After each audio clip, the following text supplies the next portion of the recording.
Your true wealth is your time and freedom. Money is just a tool for trading your time. It's a container to store your economic energy until you're ready to deploy it. But the whole world has been turned away from real money and has been fooled into using currency. A deceitful impostor that is silently stealing your two most valuable assets, your time and your freedom. Welcome to the rabbit hole.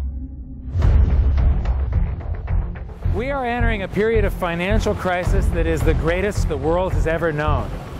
The wealth transfer that will take place during this decade is the greatest wealth transfer in history.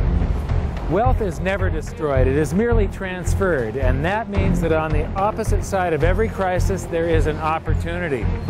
The great news is that all you have to do to turn this crisis into your great opportunity is to educate yourself.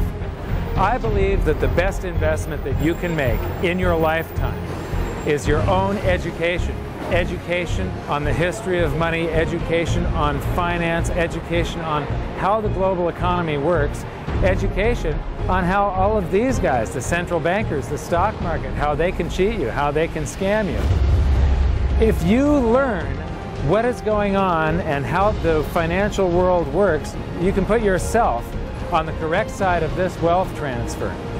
Winston Churchill once said that the further you look into the past, the further that you can see into the future. This program is all about creating your own crystal ball, being able to gaze into the future, being able to change this crisis, the greatest crisis in the history of mankind, into your great opportunity.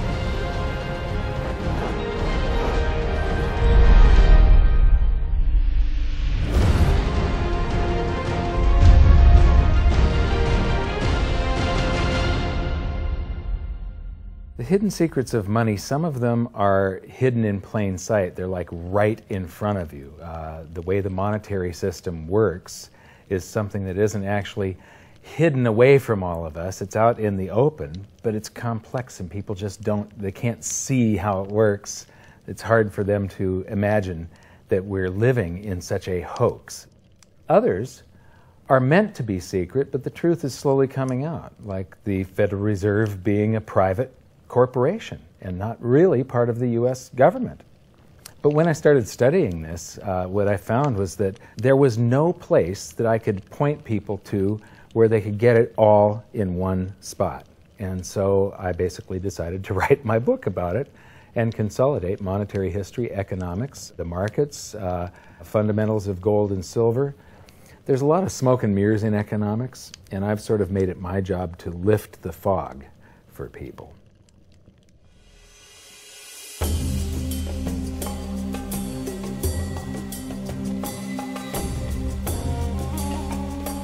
Welcome to Egypt. This is where it all began. Roughly 5,000 years ago, the Egyptians started using gold and silver as their predominant form of currency. But it was not yet money. The pieces of gold and silver that they were using were odd sizes and weights, odd purities, so it still was not interchangeable, where each unit is the same as the next.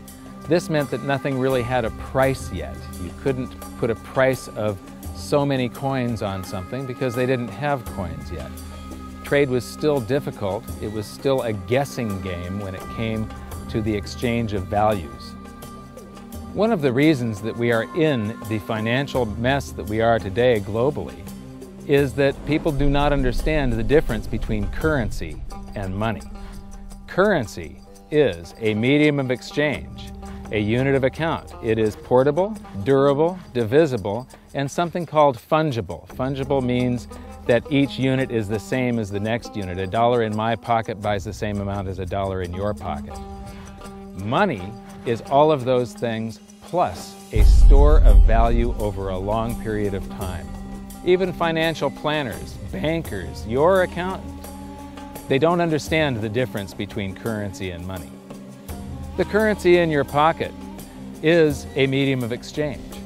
It's a unit of account because it's got numbers on it. It's somewhat durable, it's portable, it's divisible in that you can make change, and it's fungible. A dollar in my pocket buys the same amount as a dollar in your pocket. But because governments can print more and more and more of it, and dilute the currency supply, it's continually transferring wealth out of your pocket, out of your bank account, to the government and to the banking system. The reason that gold and silver are the optimum form of money is because of their properties. It's an easy medium of exchange because gold and silver store a large amount of value in a very small area. It's a unit of account. Pure gold has the same value all over the planet. So an ounce of gold buys the same amount here in Egypt as it would in China or in the United States. It's durable. The same gold that Egyptians were using in trade 5,000 years ago is still here with us today. It does not corrode. It's divisible. You can make change with it. It's very portable. You could use something like oil as money. It's just that you can't carry around a barrel of oil on your back. It's fungible. Pure gold is the same wherever it is on Earth. Pure silver is the same wherever it is on Earth. It's limited in quantity. That's the reason that it maintains its purchasing power. Governments cannot print it. Over the last 5,000 years, only gold and silver have maintained their purchasing power. There have been thousands upon thousands of fiat currencies, currencies that are unbacked by gold or silver, and they have all gone to zero. It's a 100% failure rate. Well, fiat currency, of course, is a currency that exists at the dictate or by fiat from a government. You say they have their printing presses, and the paper money rolls off the printing presses. And then they give it the fiat designation, which makes the currency official. It's just worthless paper. But when Ben Bernanke gives it the special sign, and they have the cult meeting at the Federal Open Market Committee meetings, it suddenly becomes currency. If you look at what's really going on, it's a con game. And so there's confidence. Well, the Federal Reserve is very forthright about what they're doing. If you read their websites, they'll tell you it's a confidence game. They tell you that there's no intrinsic value in their money. They'll tell you that they print it backed by absolutely nothing. They actually display all these facts. But if you tell somebody in the public that this stuff is created out of thin air, there's no backing whatsoever, it's absolutely worthless, it's about as valuable as monopoly money, they'll look at you like you're nuts. Is there an example throughout history of a fiat currency, a piece of paper that's unbacked by anything, surviving? Short answer, no. Long answer, no. And here's why. When Addison Wiggin took over at the Daily Record, when they got cranked up, Bill Warner asked him to catalog all of the fiat currencies throughout history and what happened to each of them. Addison dutifully went to work. Within a short period of time, he had gone through the alphabet. All the fiat currencies that started with the letter A were done. They all went to zero.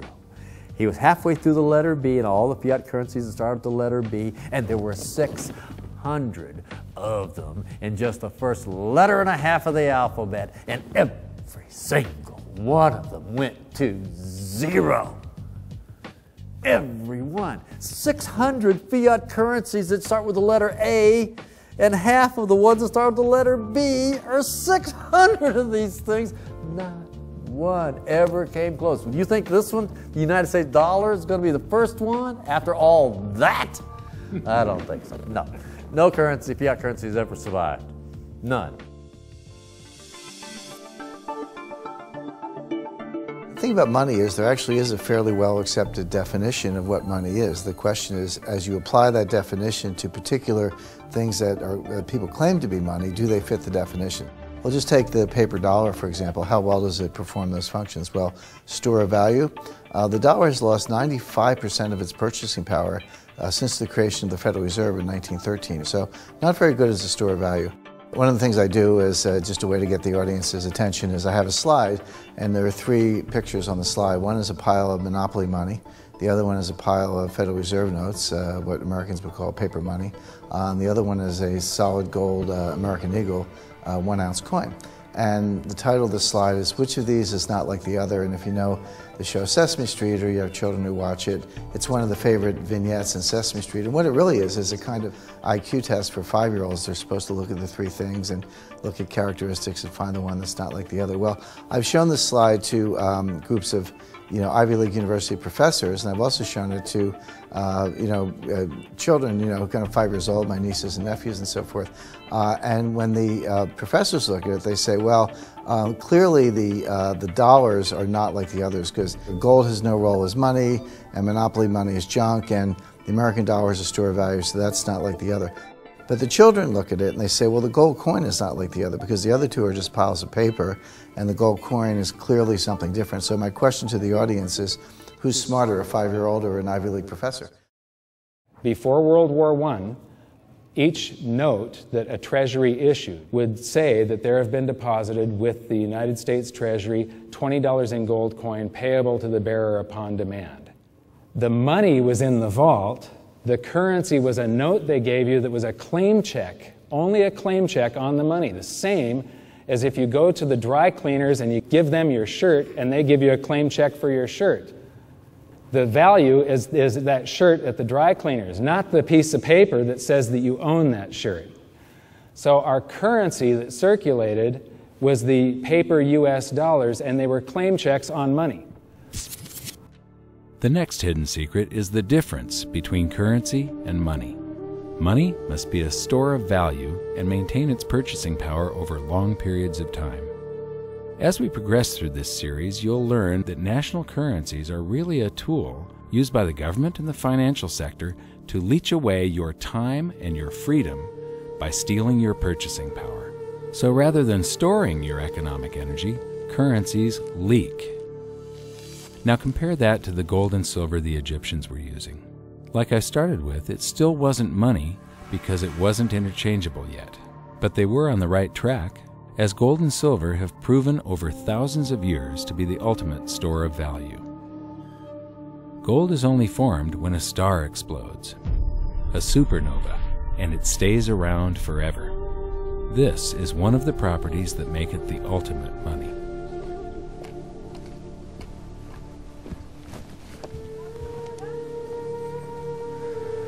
People are amazed that after 5,000 years, the pyramids are still here. But what I'm more amazed at is that the currency that the people that built this were using, that currency, that gold and silver that they were using in trade on a daily basis, is still around today. It may have been melted down and re-refined, and it's in a coin or a bar or in some piece of jewelry, but it's still with us today, and it still purchases something. Yes, it is the ultimate money because there is nothing else even in the same league. It's divisible, it's permanent, it's a store of value, it's a unit of account. It's got everything you want out of money, but it doesn't go away, and it can't be increased. That is what makes gold the most beautiful money of all. What more could you ask out of a money? It keeps governments under control. You can maintain a solvent system. Governments don't like gold at present because they're getting away with the fiat currencies, and they'll do everything they can to discredit it as an asset class. I mean, my goodness, gold has outperformed the Dow Jones Industrial Average in each of the last 7 years, yet it's not considered a legitimate asset class. Why? Again, it's the fear that maybe gold will be imposed on the system, that it will constrain government ability to spend beyond its means. They can't print it. They can't print it, no. The proper definition of inflation, I use Milton Friedman's definition. Inflation is an expansion of the currency supply. Deflation is a contraction of the currency supply. If you expand the currency supply, eventually prices will rise. And if you contract the currency supply, eventually prices will fall. This is a pool, but it's not a pool of water. This is the currency pool. And these are prices. And if you expand the currency supply, prices like a sponge in water have to rise to suck up the excess currency. Governments never stop printing more currency and adding currency to circulation. Therefore, prices keep on going up, not because the stuff that you're trying to buy is changing. The real estate doesn't change. What has changed is the currency purchases less and less. It's the currency going down, not prices going up. The truth is, what we have that makes our world work right now is a big story. None of it's real. It's all just promises. And if you think about it, that's how currency began to work in the beginning. You know, before we had currency, we had barter. I'll give you 3 coconuts and you give me 4 fish, because that's kind of a fair exchange on coconuts to fish. But that got complicated, so we had to invent this thing called money to be a divisible, portable medium of exchange. And the challenge is that we lost that a long time ago when we lost having things of value be our currency. And now we have this thing called numbers and accounts. But trust me, it is not real. It's a big made-up story. One of the biggest make-believe stories ever is called quantitative easing, which sounds complex, but it's really just a smoke and mirrors term for currency creation. QE started with the banking bailouts back in 2009. This currency was created out of thin air and then given to the banks, who paid themselves record bonuses in reward for crashing the world economy. This is a global phenomenon, but all you have to remember for now is that whether it's QE bailouts or stimulus programs, these are all just voodoo, hocus-pocus terms for increased currency creation. I believe gold and silver will reassert themselves as money. And when they do, there just isn't enough. And their purchasing power is going to go up many, many, many times. Egypt is an amazing place. There's a franticness about it, and utter chaos, especially like the traffic. But when it comes to like all of the merchants that are trying to get every last dime out of you, you get fleeced to the point where you come back with an empty wallet. But you know what? They're amateurs compared to Wall Street. In the past several years, I've spoken in many countries about the crisis that's coming, and a lot of people think that they're going to be okay in their country, that it's only going to happen to the United States or maybe the United States in Europe. But what they don't realize is that this is a global phenomenon. I got to show you something here. This is base currency in the United States. This is the number of paper dollars that exist, basically. It took 200 years to go from no dollars in existence to 825 billion. And then we had the bailouts, and then we had QE1, quantitative easing 1, then QE2, and then we had QE3, and then QE4, and then soon we're going to have QE57 and QE382. And it isn't just here. This is what the Canadian currency supply looks like. This is Australia, South Africa, Russia. Now, this starts out in just the year 2001, and this is like 18 times more currency in existence in a little over a decade. Here's Singapore, same story. Look at that, since the crisis, just bam. India, China, every government on the planet is doing this insane deficit spending and expanding their currency supplies, doing bailouts, and history shows that there is no example of this turning out well. It is sometimes amazing that we haven't experienced more inflation than we have. If they keep expanding the money supply so vastly, why aren't our prices growing faster than they really are? And the answer is that a good chunk of the money that the Fed created has been shipped overseas. I remember early in my research, I heard this expression that the Americans have exported their inflation. I thought, what is that? How can you export your inflation? Put it in a box and send it out? What do you do? Well, now I understand. You export your inflation by simply sending all these dollars that you created to these other countries, and then they send you their refrigerators and their cars and whatever, their TV sets. So you get hardware, and they get little pieces of paper. It's a great deal for the American people for a while. For a while. Sooner or later, all of those pigeons come home to roost.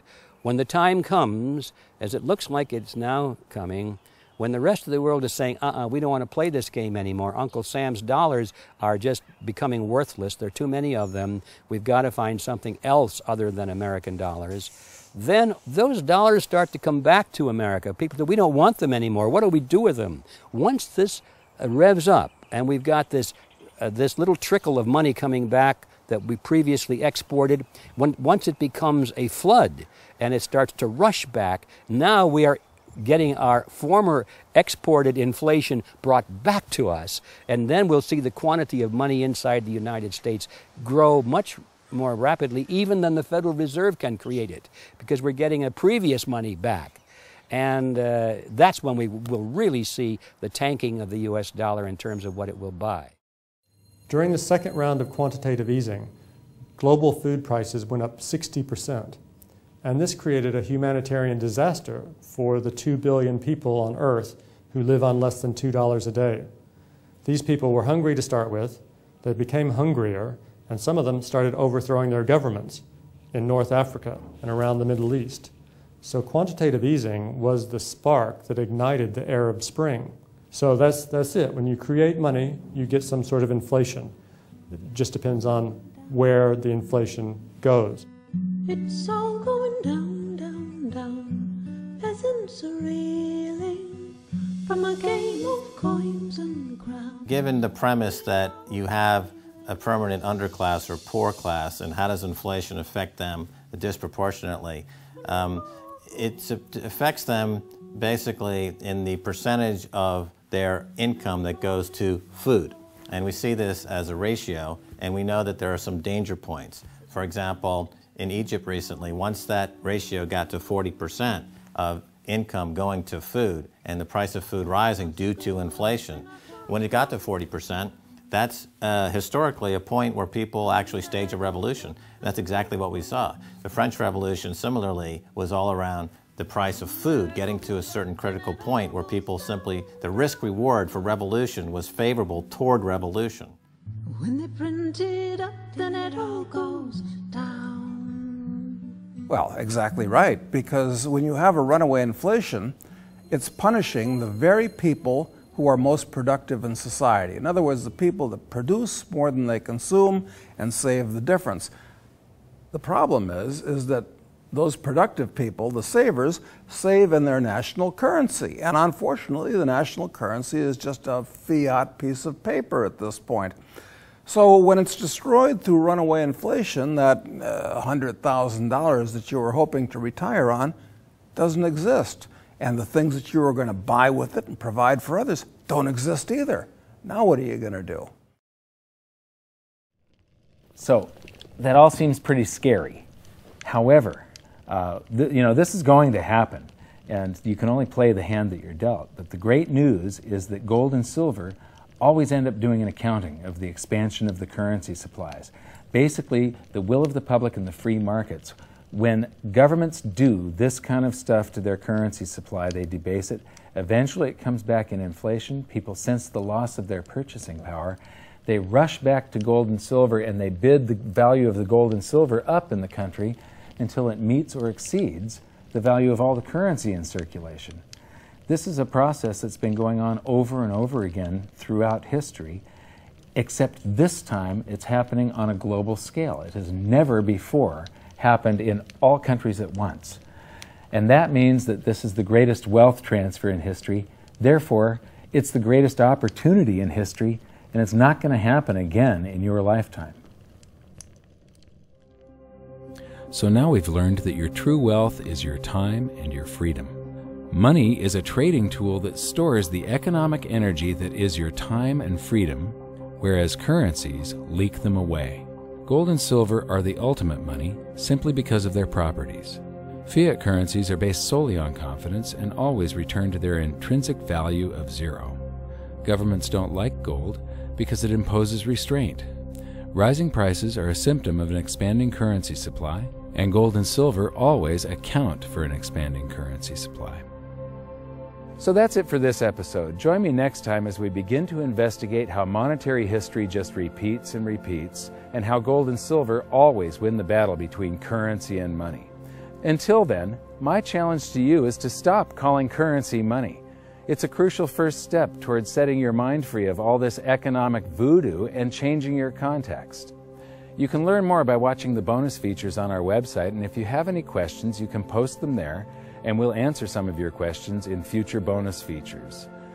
So good luck, thanks for watching, and we'll see you next time.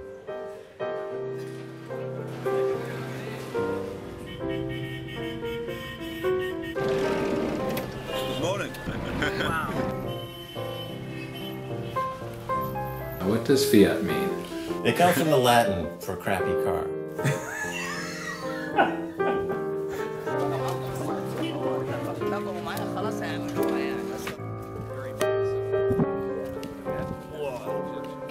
In the desert in a suit.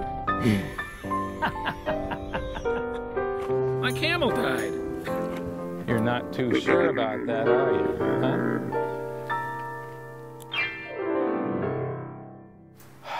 I am ready for a good long nap. Hi, welcome to this bonus feature for the very first episode of Hidden Secrets of Money. And this is currency versus money. So that's the major topic that